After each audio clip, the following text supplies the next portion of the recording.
Hello everyone, thank you so much for checking out this video. My name is Areej, I'm a third year dental student studying in London, and I make YouTube videos about dental school, getting into dental school, and my own journey through dental school. You can check out my YouTube channel and my social links here.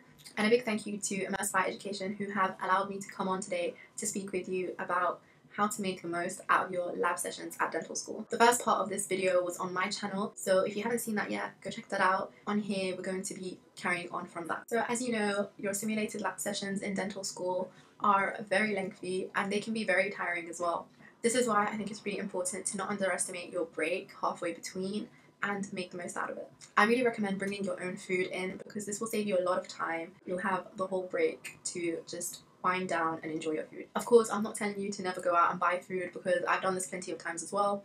It's just that for me, I've noticed that bringing my own food is a lot more relaxing and it's also so much more healthier. Of course, it's really important to take care of your health and making sure your food is energy packed to get you through the rest of the day. Another thing that I want you to make sure that you do during your break and lunch is to not overthink what happened in the morning. Sometimes we might have bad sessions where things don't go quite as planned and we might be a little behind, but that's okay. Just don't worry about it. Your break is there for you to unwind. Take this time to really refresh, regain that energy, and then you can deal with whatever happened in the morning and the afternoon.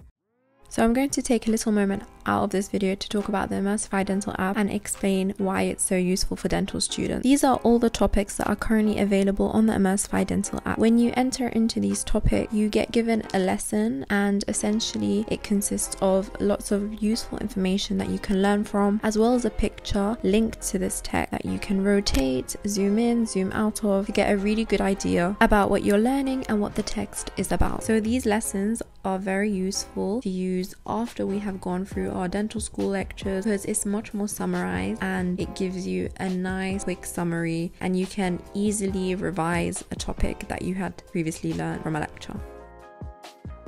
The nice thing is that after these lessons you'll be given a short quiz to complete, linking to the lesson that you just learnt from. It's really good for testing how much information you've actually retained and seeing how much you actually know. You need to score at least 80% to progress to the next stage, and eventually you'll unlock a bunch of practicals that are really fun and will help even more in your clinical skills.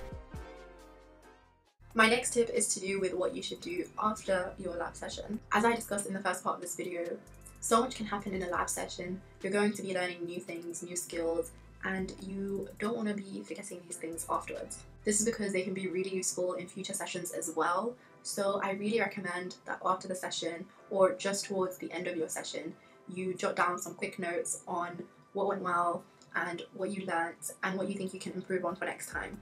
At my dental school, we have a book where we keep track of what we've done in our lab sessions and they get signed off by our tutors. Sometimes these books will have a space for reflections and what you can do to improve on in next sessions. Usually I just make quick notes during my sessions, but I'm really trying to implement reflection more into my routine because I know how helpful it's going to be in the future. I've made this reflection sheet that I'm going to try use from now on. This reflection sheet just has a few headings that I can fill in after my session and then paste it into my own notes. I feel like it'll be really useful to just keep track of what I've done and the things that I've been slipping up on and what I can do to make sure that doesn't happen again. I'm going to leave a link to the same reflection sheet in the description box below. You can download it and use it if you want to.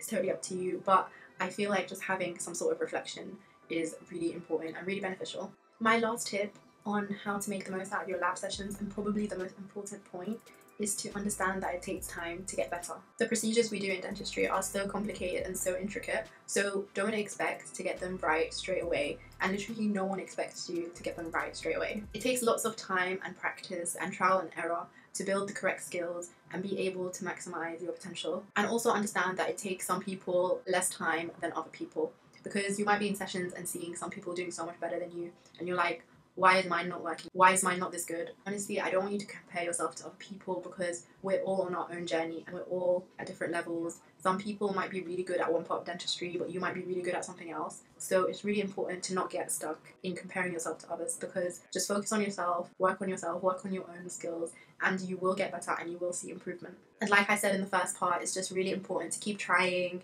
keep practicing, and just don't be too hard on yourself and just believe in yourself and that you will get better. And I also realize that sometimes we compare ourselves to our clinical tutors. We think, wow, they can do it so quickly, so perfectly, like what's wrong with me, why can't I do that? But Let me give you an example. So the other day I was talking to my clinical tutor and he asked me to guess how many fillings he's done in his lifetime. He's been a dentist for 30 years and I want you to pause for a second and guess how many fillings he's done in his lifetime. 30,000 fillings. Yes, 30,000. Honestly, this really blew my mind because I couldn't believe that he's done that many. But also, it just makes so much sense. How can you compare your filling when you've done fillings about what? 10, 15 times maybe, pushing it. And you're comparing yourself to someone who's done 30,000 fillings. Like, that's a bit ridiculous. So honestly, like I was saying, it just takes practice, practice, and practice. And like I said, you will get better over time. So don't worry about it, don't stress. And just keep working on yourself and have fun while you're doing it. Don't be too hard on yourself. Those were my top tips on how to make the most out of your lab sessions. If you still haven't seen the first part of this video, I really recommend you check it out. I'll leave a link in the description box below. If you enjoyed this video, give it a thumbs up, subscribe to Immersify Education's channel. Also share this video to other students who you think could benefit from it. If you're interested in seeing more of my content, make sure you check out my channel and hopefully I'll be seeing you on my channel for more videos to come. Thank you so much for watching. Bye.